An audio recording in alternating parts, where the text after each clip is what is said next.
RCR with Paul Brennan. Joining us now at RCR is Tauranga-born filmmaker James Morcan, whose debut feature, Anno 2020, an epic mystery drama that captures the chaos and uncertainty of the pandemic year. It's about to launch worldwide on streaming platforms. Adapted from his own novel, the film was shot across 17 cities on 4 continents and has already won Best Experimental Film at the Titan International Film Festival. The film explores the turmoil that resulted from lockdowns and the search for justice during one of the most turbulent years in recent history. Anno 2020 premieres September 13th, and James Morcan is with us. Hi, James. Welcome to RCR. Thanks for coming on. Thanks for having me, Paul. I'm pleased to be here. Okay, got so many questions, but first let's have a listen to the trailer, and then we'll come back and chat. You think it's going to come towards the west, though? I hope not. I hope that they can, the World Health Organizations like the CDC and, other scientists, doctors will kind of get together and figure this out quick. Stay safe. Wear your mask. Keep your social distance. Stay home to save lives. We are all in this together. Self-isolate if you test positive. Just 2 weeks to flatten the curve. Gates and others are ushering in a Marxist technocracy while pretending to be protecting our lives. How do we know Gates and the others are evil enough to kill billions of people? If you think it's a joke, then something's wrong. I'm telling you, because it's affecting everyone all over the world. Do you really think that they're going to fabricate medical science to control us? Science is owned. And the media is owned. Guess where I am? New York City, Grand Central Station. Because he's not trustworthy. Do you know how much dirt I have on him? She had somebody trying to set you up on some false allegations, on some Me Too movement stuff.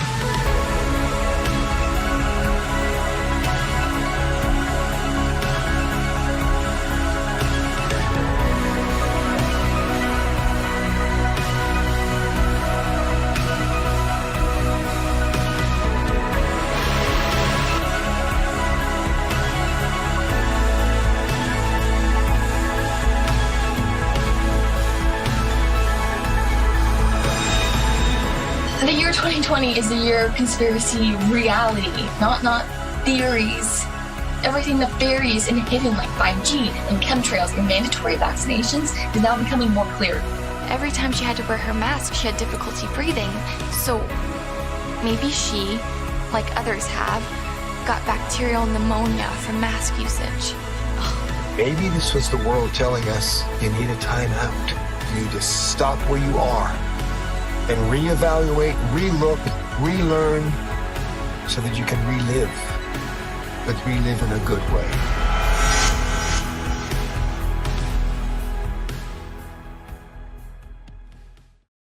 James, the line that stood out for me in that promo, and there were many, do you really think they're going to fabricate medical science to control us? She said, looking slightly baffled.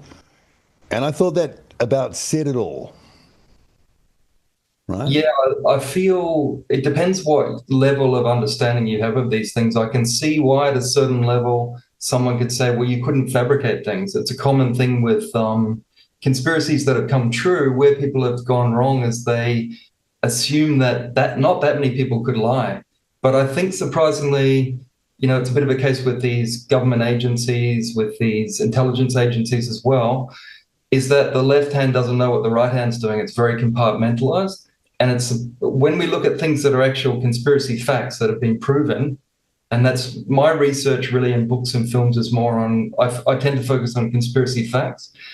And so things that are absolutely proven, whether it's stuff like Assange and so on that has shown the world, those are things that we learn really. It didn't require that many people at the top to do it.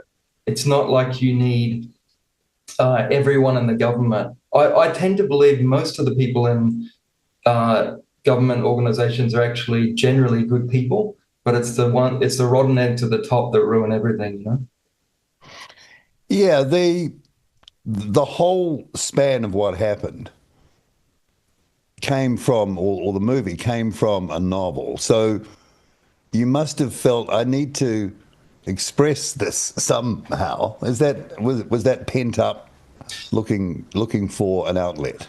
Yeah, so I'm a Kiwi here in Australia, and I experienced the lockdowns in that way, and it was quite severe. Like, I believe we had it worse in New Zealand in many ways, and particularly in Melbourne, it was shocking.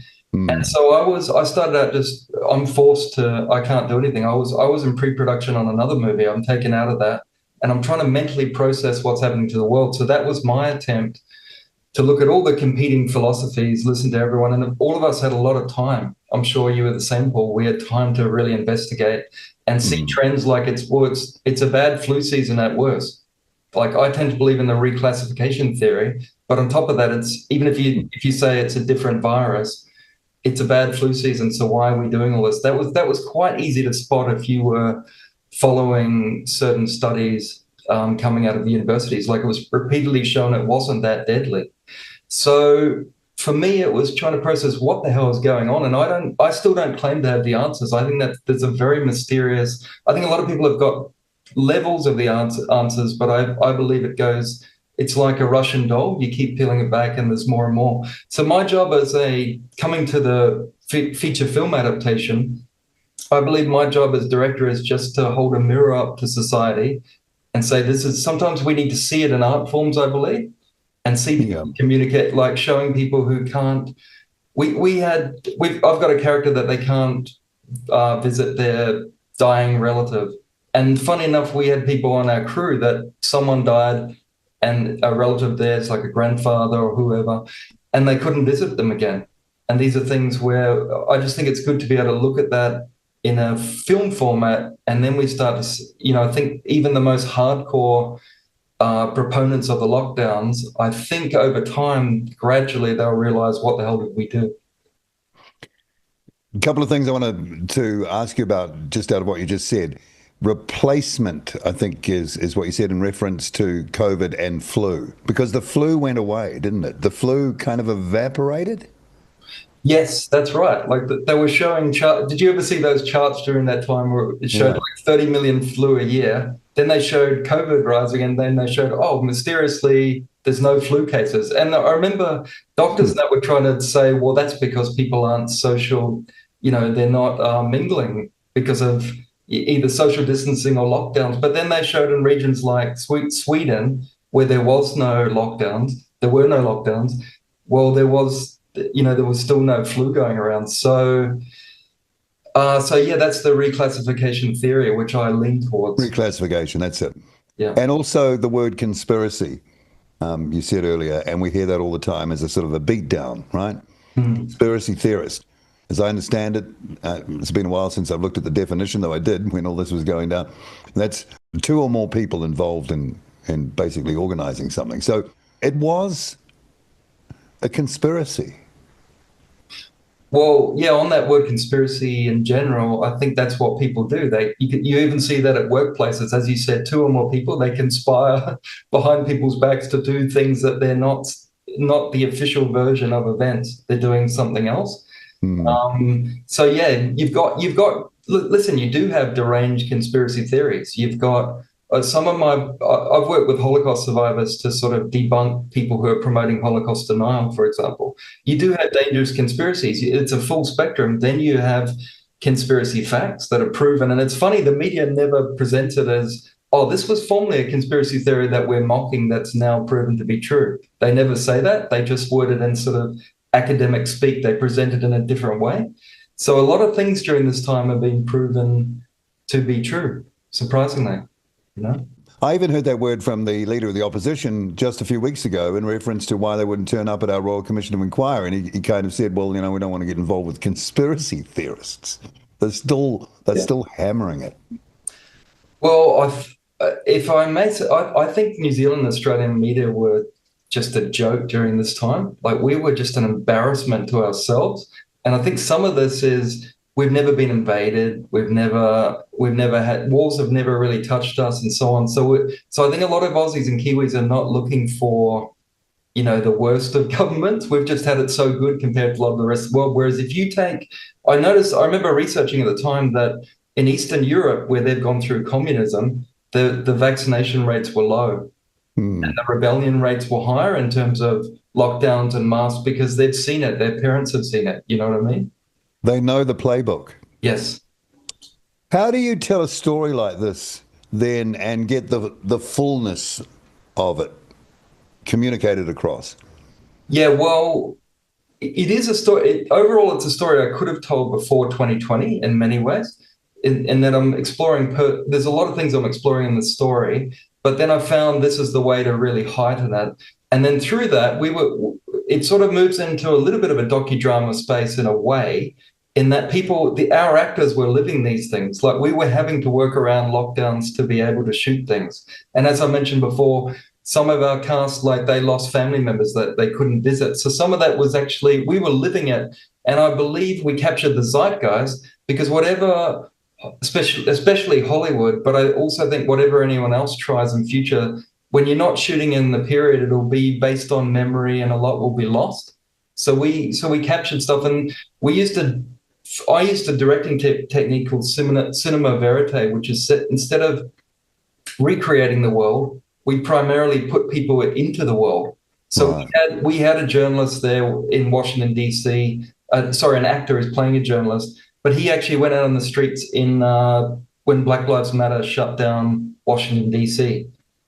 We had actors that were going into Grand Central Station, and we've got footage of it being one of the busiest places on earth being totally empty. And in some cases, and I'm proud to say this, we were actually working illegally around their measures. We just went out there, and I'm proud of that because I think also there are differences between long-term laws, and this is what I think people forgot a really important point during this time. And then there are certain mandates which are proven in time to be illegal. That's why the fines have been paid back and so on. And so we need to be on. I think when we study history more, we learn that just because the government says it doesn't mean that's something we should follow, you know? Just reminded me, during our lockdown, I was in Auckland at the time, and we were severely locked down on one case. And I'm a runner, and I go out running. And because I was in the media, I was essential. Right. So I could be out, you see, because I was so essential. I was able to run down the full length of Queen Street from the top of Karanga Happy Road to the old building right on the wharf, right down the bottom, in the middle of the road, all the way down. And I saw 3 people the whole way. Yeah. It's Queen Street, Auckland. And I thought, this is like, remember that movie, The Quiet Earth, Bruno Lawrence? Yeah. Like he was the only one left on the planet and he was just like walking around the deserted city. It was like that. Yes. I remember going out in Sydney and I thought, I had certain opinions, but I'm not going to judge it. This is the first time I went out in lockdown. And I remember seeing there was very few people out. It was freaky as, but there was so many cops out. And here in Sydney, we had a lot. I remember every night helicopters and so on. And this is something I think worth touching on is that a lot of people are sort of going, well, I don't know if you find in New Zealand, but here in Australia, a lot of people are going, well, nothing really happened. In the end, like, yeah, okay, things happen, but it didn't go to the extreme level that I think. And my point is, if I murder you, I get a sentence, right? But if it's worked out that I am planning to murder you and then I don't follow through, that's still a crime, right? So over here, my thing with Australia is that it was on record that they were planning. They spent billions on these detention centres, many of them out in the outback. A lot of the mainstream media don't even know this, but it was on the record that they were looking at high-level UN plans to segregate society. So what I'm pointing out is we had these extremists in politics that were actually planning something much, much worse. And that's a worry because it's a dangerous precedent. Those people have carried on and they didn't get away with it at that time. But what if that virus was twice as deadly? Well, I still wouldn't want to be worried. I wouldn't want to give away my freedoms. What if it was 5 times as deadly? There's a precedent where those people haven't been brought to justice. And so the high-level UN plans I'm talking about is they were presenting to all our countries through the likes of the WHO and so on, that we would be the unvaccinated may have to be segregated permanently. So we would live in separate communities and then maybe there would be an A and B and C zone. So A would be the vaccinated, B would be the unvaccinated, and then the C would be where they agreed to meet. You see, and there was advanced plans here. So I think that needs to be looked at by the likes of journalists like yourself. That infrastructure is still in place, by the way. Mm-hmm. I mean, they didn't just tear it down, did they? No, they're not going to. Those facilities are still there, and no one's really reporting on them. I don't even know myself lately. Yeah, there's so many moving parts to this. So when you go to dramatize it in a movie, and you identify your characters and put them in the situations and scenarios of those characters, I'm wondering if you can then take a look back afterwards and say, okay, I get a better idea now, seeing it going through that process of what those parts are and where they fit in. Yeah, it's difficult. I mean, within a movie, look, I'm not a believer I'm not into message movies, and I don't think a filmmaker should have an agenda. So all I do in this movie is show all sides, and everyone gets an opinion. But my point is that during that time, that was the problem, is that we didn't. Everything else in history, we always have like Q&A TV shows and so on, where you can speak to politicians. During this time, you couldn't reach anybody. So the voice of people who are pro-freedom, the voice of even people who decided to get vaccinated but were standing up were against mandates and so on. Those sort of people, all these people were silenced. And so I think it's quite refreshing when you look at it and go, these are the sort of debates we should have heard during that time. And that would have, in my opinion, that would have finished the whole thing. They wouldn't have got far. So the media was the number one culprit in all this, And it was unfortunately, it was relatively simple for them to control the narrative. And to a certain extent, they're still carrying on that way. That's sort of like the overhang that we have experienced. In your industry, what is the attitude to someone like yourself making a production like this, given that we know, we were just talking about the media, but also the film industry, particularly in the US, was very upfront about promoting the narrative? Yes. So I think you're hitting on something. Anytime, like most of the people in the arts are on the left, and I believe tyranny can come from far right historically or radical left. And it just so happened during this time, it was a lot of radical left. So it's no surprise that Hollywood is on the wrong side of history. So we have received, I'll give you an example, is we're finding our own way to distribute it. We have got great reviews. We have won awards. But at the same time, we're really bypassing the gatekeepers and going to the people. But I'll give you one example is an Australian distributor here, who I won't name. He's set up specifically for lower budget movies that really need a distribution chance. So first of all, when my producer presented it to him, he's all for it. Okay. Then he sees the promo, which you and your audience have just watched, and he describes in graphic detail why he would not even consider this. You see what I mean? So look, the enemies of the people. But wait on, can I ask you, that's because of the way that person really feels, or they are hedging their bets on survival in an industry? I think there would be some of that. I think a lot of people do agree with, at least presenting the other voices during this time and there's survival. But in this case, he strongly felt, he laid out why he would not want to be responsible for presenting this, because he doesn't, so there are a lot of asleep people, but I think our greater enemy is more the people who, how can you say it, the people who are awake or semi-awake, but they won't do anything and they won't say anything. And I think we needed more people to, what's the old saying? Like, all that has to happen for evil is not enough good men speak out. Yeah. Yeah, so that's why I'm grateful to you and your entire RCR staff, because you guys have, and you couldn't be fighting a greater tyranny in the media in a way than in New Zealand. I think we may be the most asleep in the world. Yeah. I've spoken to quite a few sort of like high-powered people in this, Peter McCullough, and I have to think of the list, but Catherine Austin Fitz, a whole lot of people we've spoken to. And one thing I always ask them, because I'm so curious, and this goes back to what you're saying before, it only takes a few people up the top. And who are they? We've always wanted to know who they are. And one thing that interests me when I ask them that, I kind of get to the question, is this more than just a materialistic thing? Is there a spiritual warfare aspect to this? And sometimes I feel a bit nervous asking that question. 9 times out of 10, they say, yep, this is a spiritual war.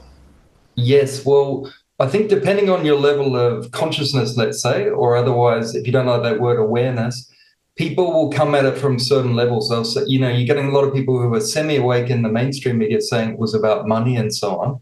But so some people see the banking level, some people see the political level.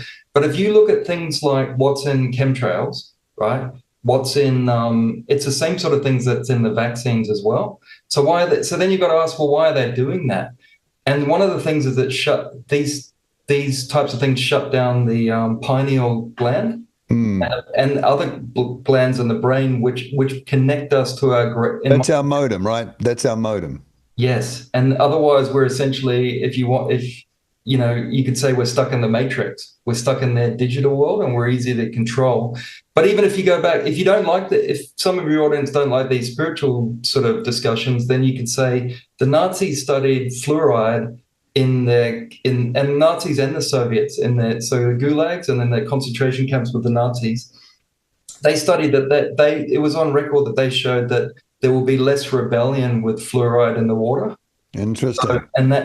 So I believe some of these things, whether it's the vaccines, whether it's the things in the water, whether it's the chemtrails, I think it's making people less rebellious. And I think they've got at the top like 500-year plans that we couldn't conceive of. They're playing the long, long game. Yeah. So first you really have to have compliant, passive, like the people who say, look, I just want to get over this, move on. I hear that a lot. I don't want to move on until it's all settled. And how could you ever morally want to move on from that without settling it, And that's at every angle, justice being one of the main ones now. But to have people compliant and slowly kind of ratchet up the pressure, you can see where that goes. Yes. I mean, well, here's an example. I think a lot of people were awake during 2020 to 2021 that I believe have now fallen asleep or are playing the elites game. So I am apolitical, but not out of apathy, but rather having studied quite a bit of politics, having lived in many countries. I put it all together and I've just seen, some people are going, they saw the radical left damage and then they're going, well, now we've got Trump, now we've got this is better. And they may be right to a degree, but I don't think it's going to come through voting. So there's an example where some people are stuck in they're being politicized now. And the pro-freedom movement, which was against, Klaus Schwab's Great Reset, it's really Great Awakening versus Great Reset. But I believe a lot of them have fallen asleep again and they're playing the same sort of games. And look, if it was as simple as just voting every 3 to 4 years and then we sit back and, that's actually not I think you'll find that's not actually democracy. Democracy was where you should have a say. And I believe our future would be where we can restrict politicians' powers, because I don't trust any of them on anything. No, me either. No? Yeah. And many of our listeners don't. And how can you now? No. They did it. They made it that way. That's right.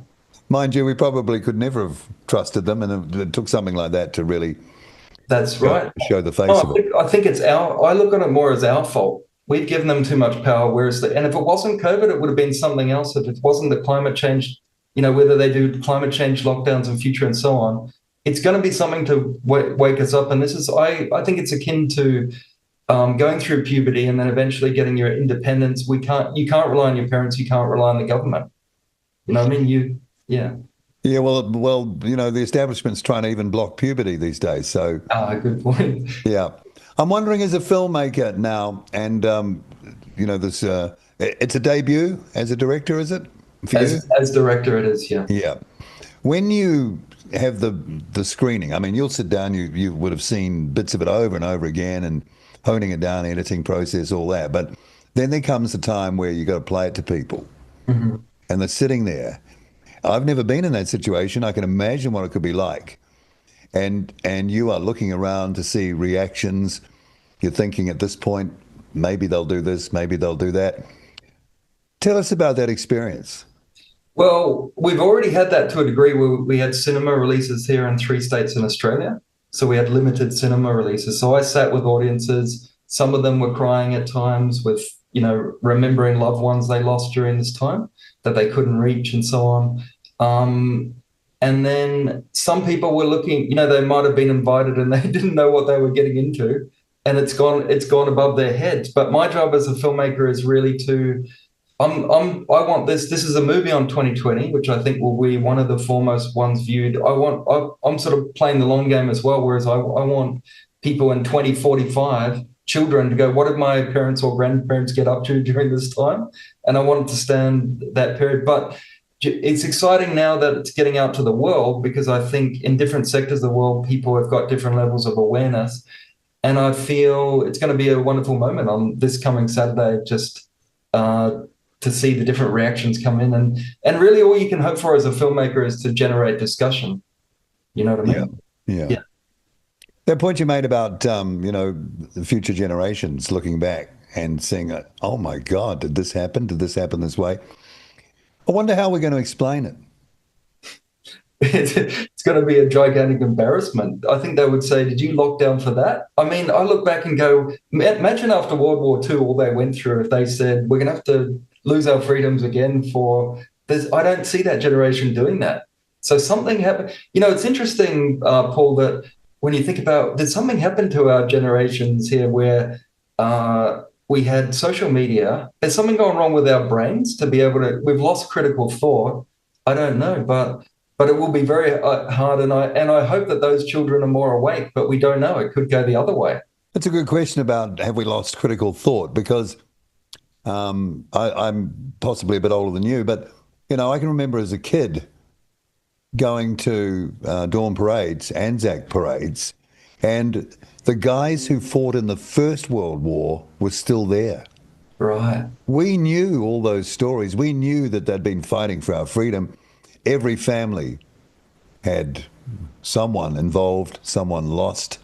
My grandfather fought in New Guinea. It wasn't pleasant, but we seem to forget it. It's almost like each new generation needs to learn the lessons from scratch, and no wisdom is passed down. And I think that's where the arts can come in, where I feel books and films can make us sort of think in different ways. Like, I've seen people that are not open to things, but somehow in film, I think it reaches more maybe your primordial self. People are open. Have you noticed that with films? They're open to things, but then if you talk to them in the pub or at their workplace, they would go, oh, no, I'm not. So I don't know, but look, it's a time where we're very divided now. That's the way I see it. That's the legacy so far. Yeah, so far. How divided do you think? Well, politically, we've never been more divided, and people you express your opinion and people just hate you for it immediately. And all you're talking about is about voting a certain way or whatever. Yeah. But I think these are I go back to the puberty analogy. These are like growing pains. I do think we are evolving because gradually more is getting out. Whereas before, look, I've been writing about sort of, whether it's in novels like conspiracy thrillers or true books about, conspiracy research. I've been writing about that since, books and films since about 2011. But I noticed a real change since 2020. Definitely more people are awake. But at the same time, the stakes are going up. You could die if you don't research enough. You know what I mean? You could injure your family. You could be permanently injured and so on. And so the stakes so we're more awake, but the game is getting more complicated. You know what I mean? It's like you might as well play Russian roulette with a real gun. Yeah.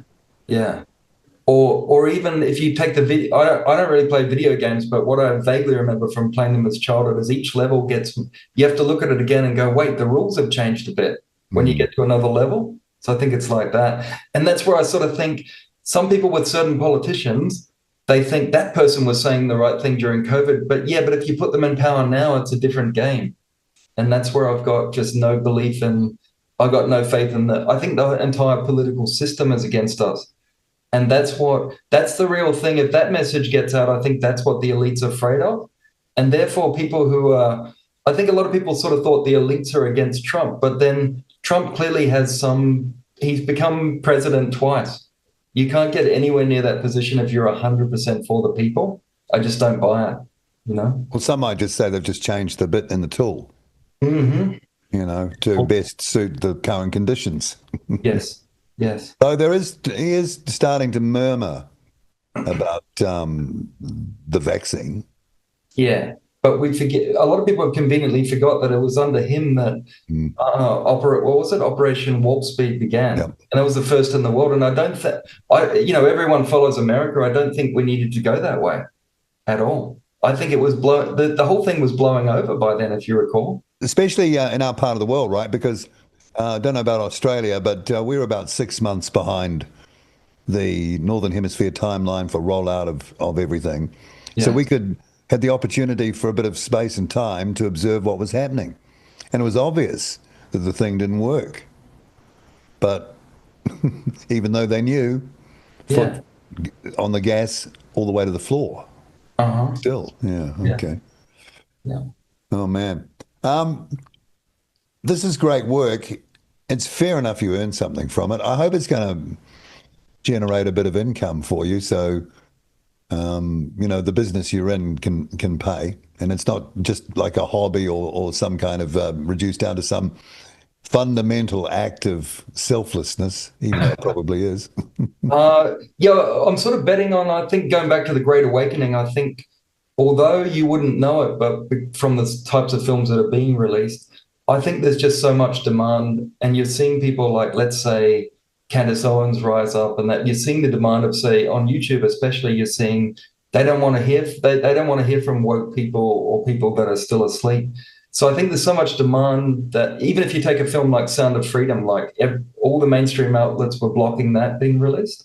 But then at the end of the day, a lot of Americans drove across state lines to see it. And it had so much demand. So I do believe in that. It's not something that I've thought with my books and films. It's not something I've done lightly. I've really thought there is a demand for this, and you can carve out your own niche, luckily. Okay, so people listening are curious to watch it. Can you just give us a few deets on streaming platforms where they can go, given that the premiere is on the 13th, not too far away?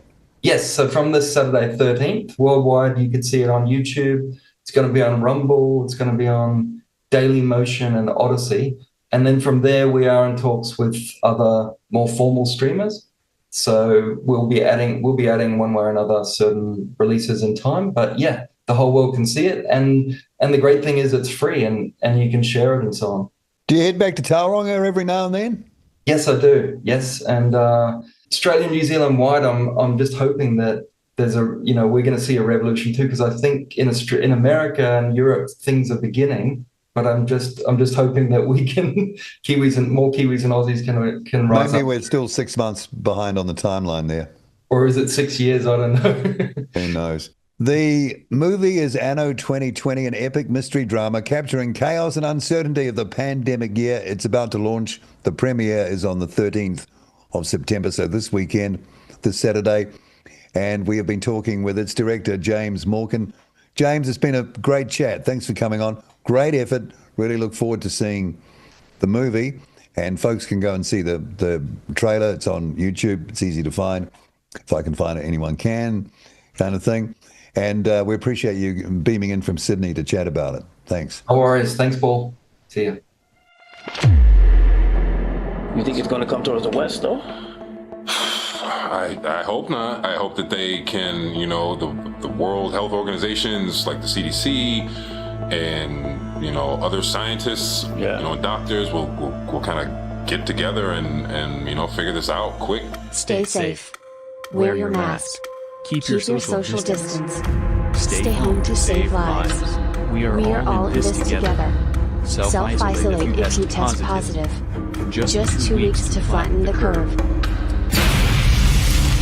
Gates and others are ushering in a Marxist technocracy while pretending to be protecting our lives. How do we know Gates and the others are evil enough to kill billions of people? If you think it's a joke, then something's wrong. I'm telling you, but it's affecting everyone all over the world. Do you really think that they're going to fabricate medical science to control us? Science is owned. And the media is owned. Guess where I am? New York City, Grand Central Station. Because he's not trustworthy. Do you know how much dirt I have on him? Trustworthy? She had somebody trying to set you up on some false allegations, on some Me Too movement stuff.